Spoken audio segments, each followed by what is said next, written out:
저는 언양교회에 청빙을 받고 기도하는 중에 제일 먼저 요한계시록에 나오는 7교회를 설교해야 되겠다, 그런 생각을 했습니다. 앞으로 교회를 담임해야 될 목사로서 교회에 대해서 고민하지 않을 수 없었기 때문입니다. 저는 지극히 주관적인 관점에서 교회는 이런 곳이어야 한다는 사람들의 말에는 별 관심이 없습니다. 저의 관심은 성경적 교회입니다. 성경에서 말하는 교회는 무엇이고 하나님이 원하시는 교회가 어떠해야 하는지, 그것이 저의 관심입니다. 왜냐하면 교회는 사람이 만든 것이 아니라 주님의 교회이기 때문입니다. 지난 6번의 설교를 기억하십니까? 기억나지 않는 것이 당연합니다. 그리고 은혜 가운데 가장 중요한 은혜가 망각의 은혜입니다. 제가 했던 말을 토시 하나 틀리지 않고 다 기억하시면 저 같은 설교자는 살 수가 없습니다. 에베소 교회를 살펴보면서 처음 사랑을 회복해야 된다, 그렇게 말씀드렸습니다. 서문화 교회를 통해서는 죽도록 충성하자고 했습니다. 도가모 교회를 통해서는 진리를 타협하지 말자고 했습니다. 두아디라 교회는 거룩을 지키자고 도전했습니다. 사대교회를 통해서는 영적인 잠에서 깨어나야 한다고 했습니다. 빌라델피아 교회를 통해서는 작은 능력으로 충성하자고 말씀드렸습니다. 자, 오늘 드디어 마지막 라오디게아 교회를 살펴보려고 합니다. 아무쪼록 우리 언양교회가 철저하게 성경에 기초한 명실상부한 주님의 교회 될 수 있기를 간절히 소원합니다. 라오디게아 지역은 3가지 특징이 있었습니다. 이 특징이 그들의 삶에 결정적인 역할을 했습니다. 첫째로 라오디게아는 양모 산업이 발달해서 돈이 많은 도시였습니다. 특히 값비싼 양털을 이용한 옷감, 의류, 카펫이 유명했습니다. 시민들이 얼마나 부유했던지 주후 60년에 일어난 지진으로 전 지역이 폐허가 되었을 때에도 라오디게아는 로마 정부의 보조금을 받지 않고 자신들의 힘으로 도시를 재건했습니다. 둘째로 라오디게아는 금융업이 발달한 도시였습니다. 라오디게아는 무역과 교통의 요충지였기 때문에 많은 상인들이 이곳을 통과했습니다. 자연히 상업이 발달했고 오늘날로 말하면 홍콩이나 미국의 월스트리트와 같은 금융의 중심지였습니다. 이렇게 양모와 금융으로 인해서 상당한 부를 축적한 도시가 라오디게아였습니다. 그래서였을까요? 보통 한 도시에 1개의 원형극장이 있는데 라오디게아는 2개가 있었습니다. 그만큼 라오디게아 시민들은 경제적으로 여유로웠습니다. 셋째로 라오디게아는 유명한 의대가 있었습니다. 특히 눈을 치료하는 안약이 유명했습니다. 라오디게아산 안약은 로마 제국에서도 알아줄 정도로 인지도가 매우 높았습니다. 이처럼 라오디게아 사람들은 세상에서 성공했고 돈도 많아서 세상적으로는 부족한 것이 아무것도 없는, 아쉬울 것이라고는 전혀 없는 그런 사람들이었습니다. 하지만 이런 라오디게아의 막강한 부는 안타깝게도 자만으로 이어졌습니다. 이 자만은 전연성이 강해서 그리스도인들조차 그만 몹쓸 병에 걸리고 말았습니다. 자만의 영이 교회 안에 스며들어서 독을 뽑아대기 시작했습니다. 그래서 라오디게아 성도들이 하는 말을 한번 들어보십시오. 17절을 보시면 내가 말하기를 나는 부자라 부요하여 부족한 것이 없다. 나는 물질적으로 너무나도 여유가 넘치기 때문에 부족한 것은 아무것도 없다, 그렇게 소리치고 있습니다. 라오디게아 교회의 첫 번째 문제가 바로 이것입니다.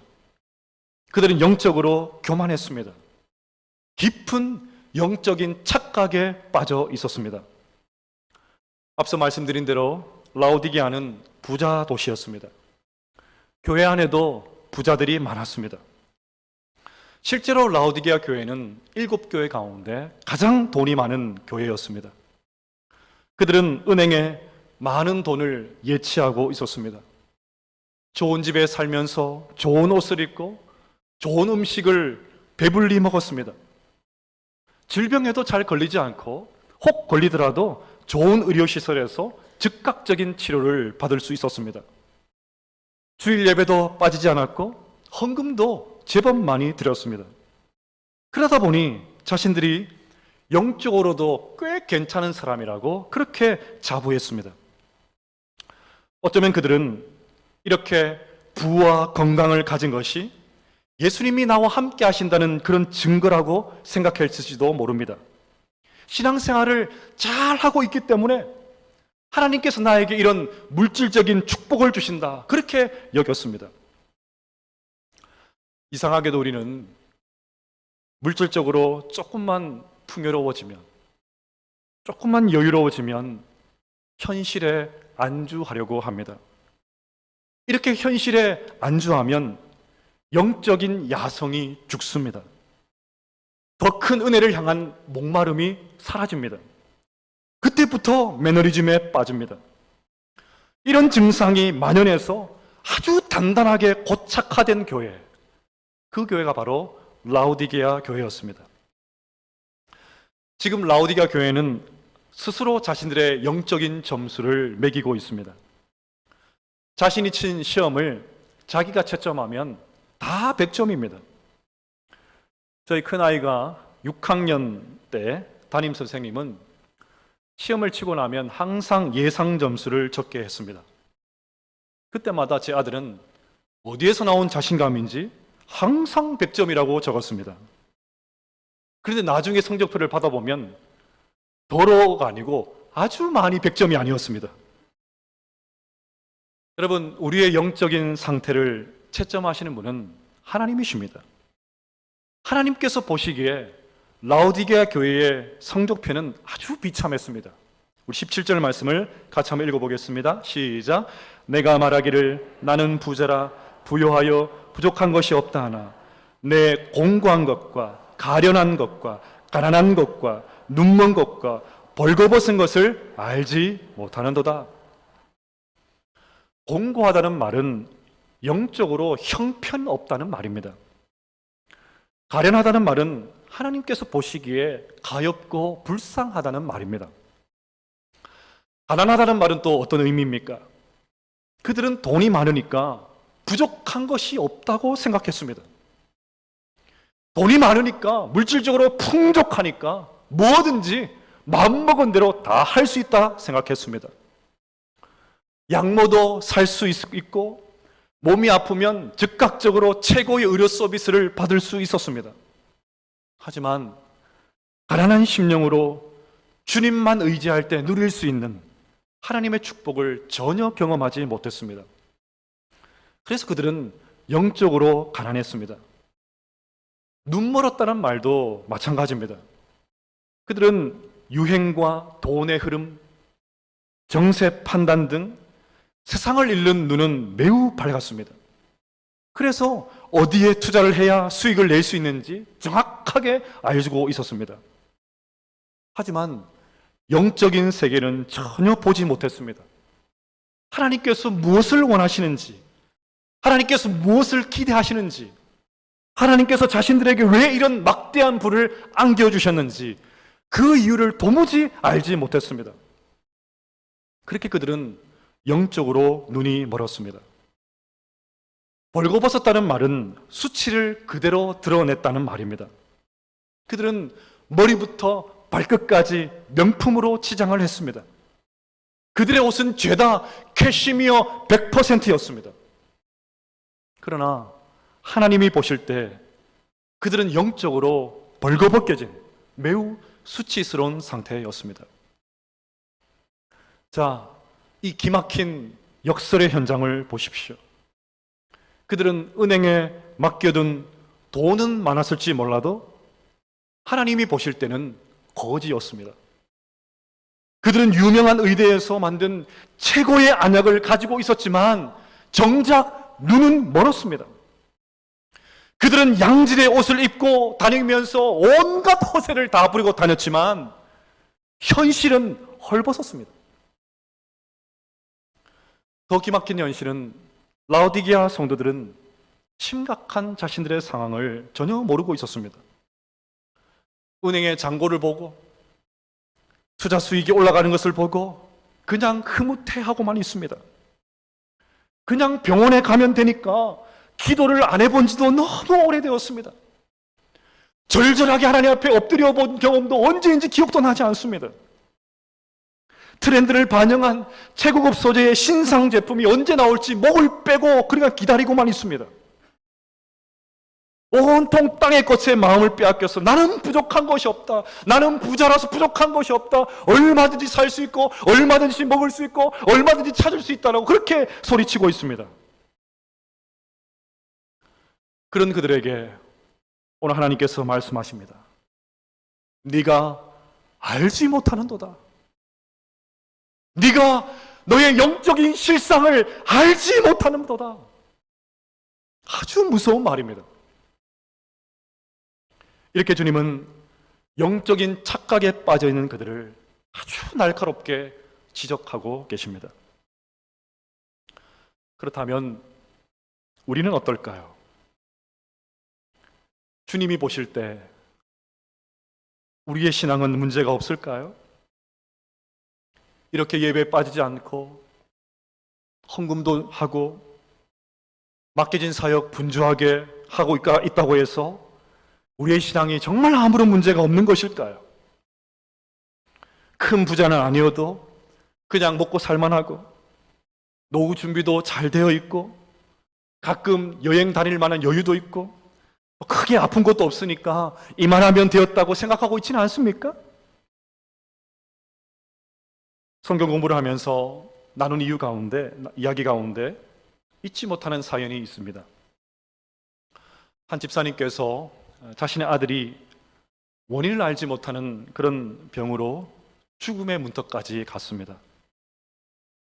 수술실에서 사투를 벌이고 있을 때 집사님은 아들을 위해서 통곡하며 기도를 했다고 합니다. 어미로서 당연하죠. 그런데 눈물로 고백한 기도의 내용이 저에게는 충격이었습니다. 그 집사님은 어떻게 해서든지 아들을 살려달라고만 기도하지 않았습니다.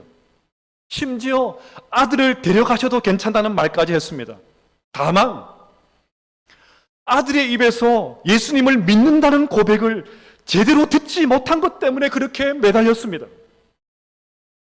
분명한 신앙의 고백도 없이 그냥 교회만 왔다 갔다 하는 그 아들이 너무 안타까워서 그냥 이렇게 가면 천국에 가지 못하니까 그것이 너무 안타까워서 아들의 입에서 예수님이 어떤 분이신지 제대로 고백도 듣지 못한 어미의 그 심정 때문에 그것이 너무 안타까워서 그 영적인 실상이 너무 안타까워서 아들이 가지고 있는 그 영적인 실체가 너무 안타까워서 그렇게 눈물을 흘리면서 기도했다는 것입니다.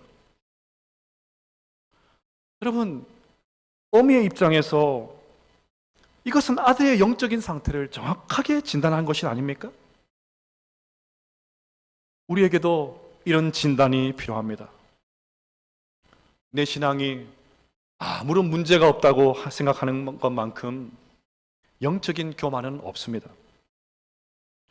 영적인 필요를 못 느끼고 은혜를 향한 절박한 목마름이 없는 것이 영적인 착각입니다. 우리는 한시라도 주님이 붙들어 주시지 않으면 제대로 살 수 없다는 것을 인정하며 살아야 합니다. 이런 은혜가 오늘 우리에게 있게 되기를 간절히 소원합니다. 라오디게아 교회의 더 큰 두 번째 문제는 열정의 상실입니다. 그래서 하나님은 라오디게아 교회가 가진 문제의 핵심을 이렇게 지적하십니다. 15절과 16절 같이 읽어보겠습니다. 시작. 내가 내 행위를 아노니 내가 차지도 아니하고 뜨겁지도 아니하도다. 내가 차든지 뜨겁든지 하기를 원하노라. 내가 이같이 미지근하여 뜨겁지도 아니하고 차지도 아니하니 내 입에서 너를 토하여 버리리라.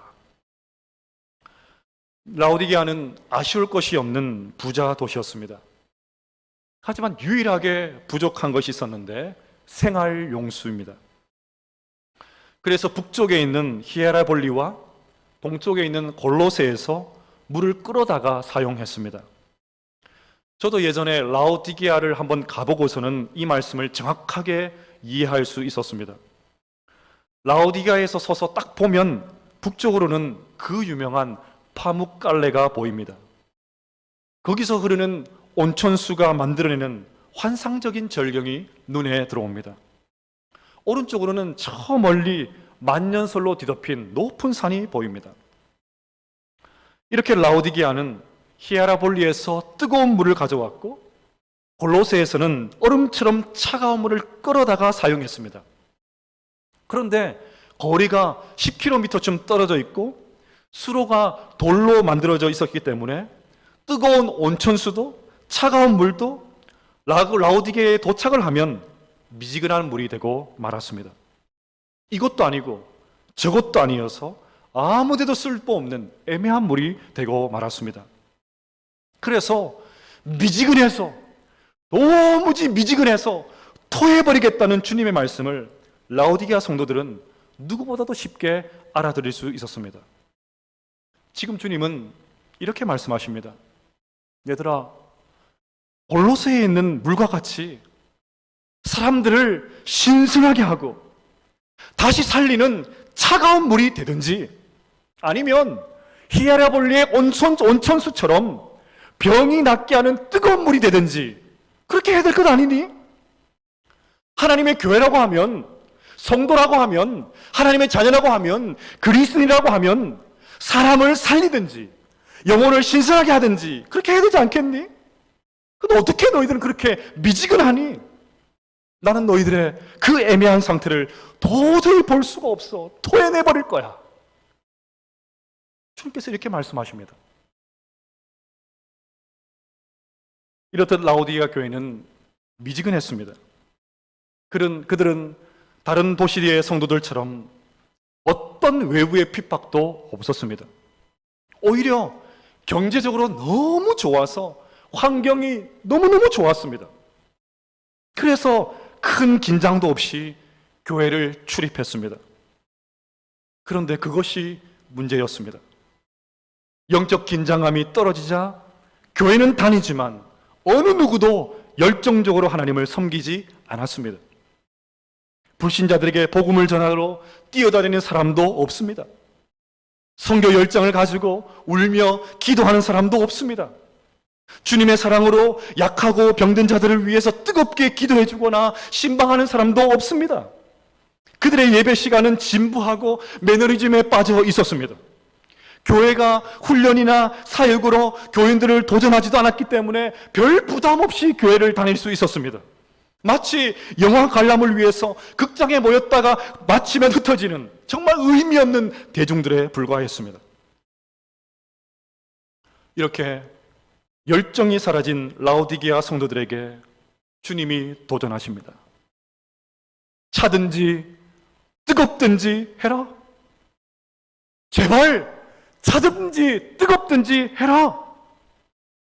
하나님을 사랑하든지 아니면 전적으로 세상을 사랑하든지 둘 중에 하나를 택하라고 하십니다.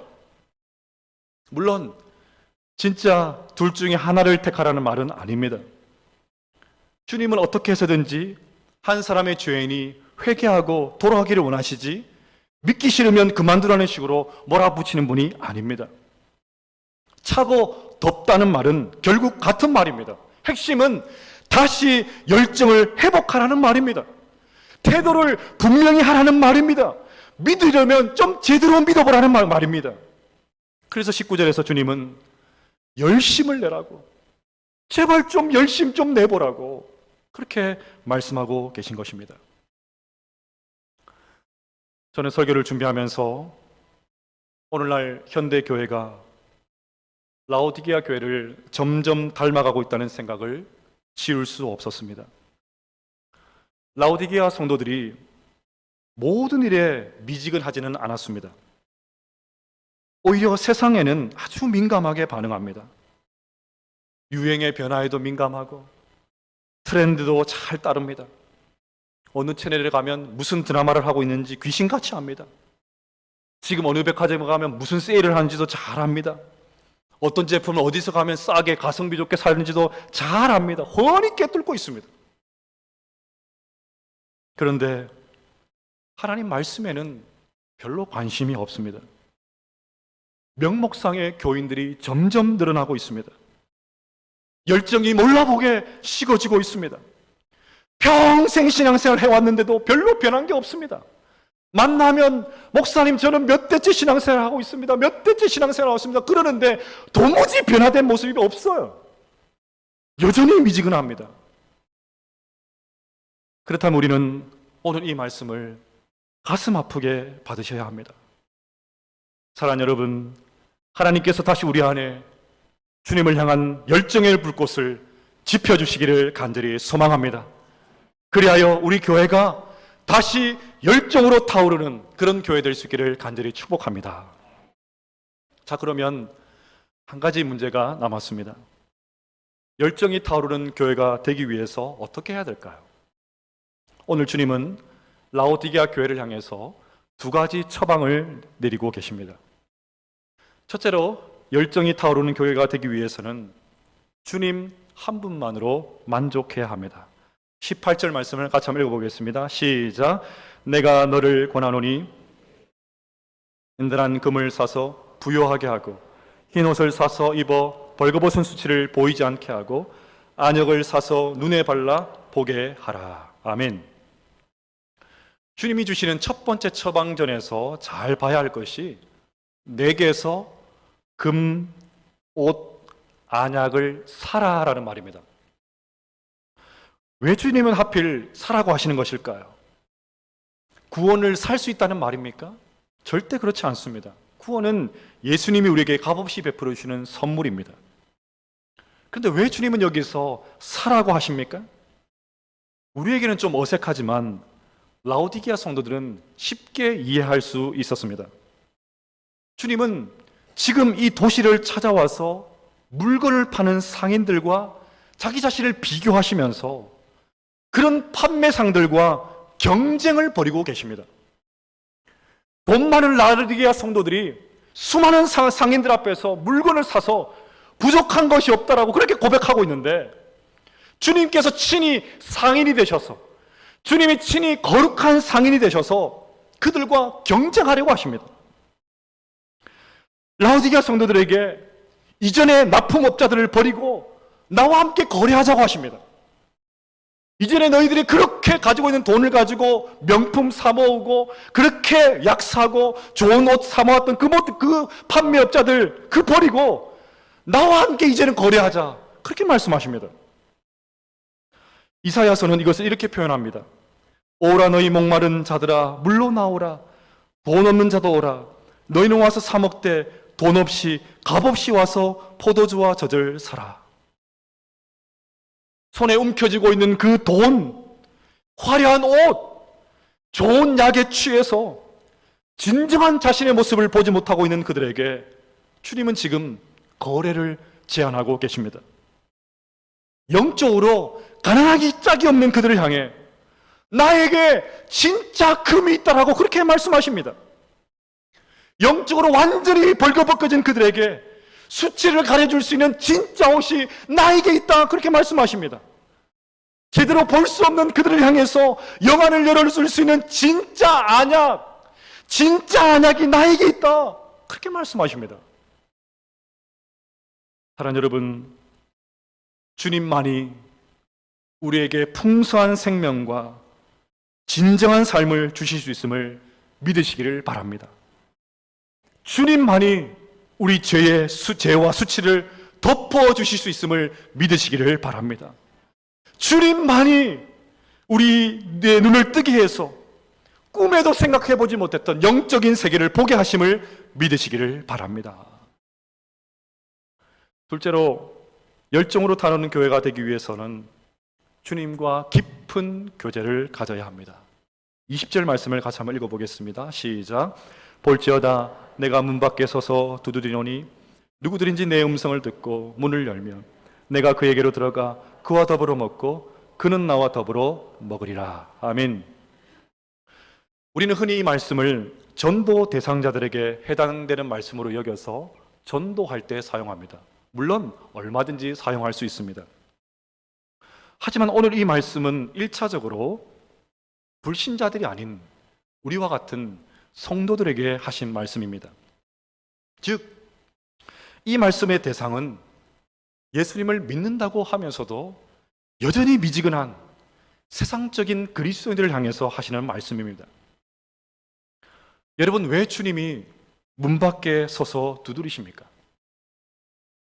왜 주님이 문 밖에 서서 우리의 마음을 두드린다고 하십니까? 로버트 마운스는 그의 요한계시록 주석에서 이렇게 말했습니다.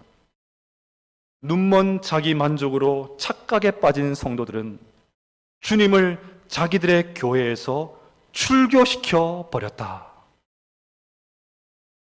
저는 이 대목을 읽는데 큰 충격을 받았습니다. 우리가 그리스도인이라고 하는데, 하나님의 자녀라고 하는데, 예수님 때문에 구원받았다라고 말하는데, 실상 우리의 삶의 현장은 예수님을 우리 마음 바깥으로 출교시켜버리는 그런 삶을 살 수 있다는 것이죠. 라오디게아 성도들이 주님을 내 삶의 주인이 아니라 객으로 모시고 있다는 말입니다. 안방이 아니라 저 사랑방에 모셔다 놓고 나오시지 못하도록 그렇게 하고 있다는 말이죠. 우리는 어떻습니까?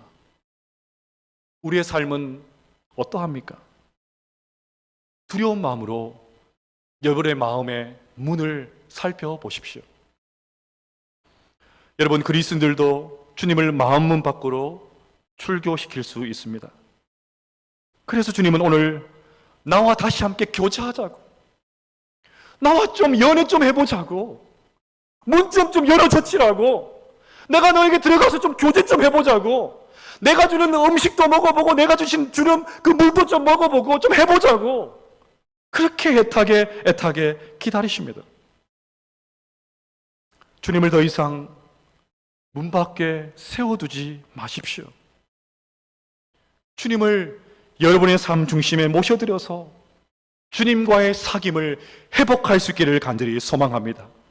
매일 말씀과 기도를 통해서 주님을 향한 이 우리의 열정을 다시 타오르게 하는 그런 자리에 나아갈 수 있는 우리 모두가 될 수 있기를 간절히 소망합니다.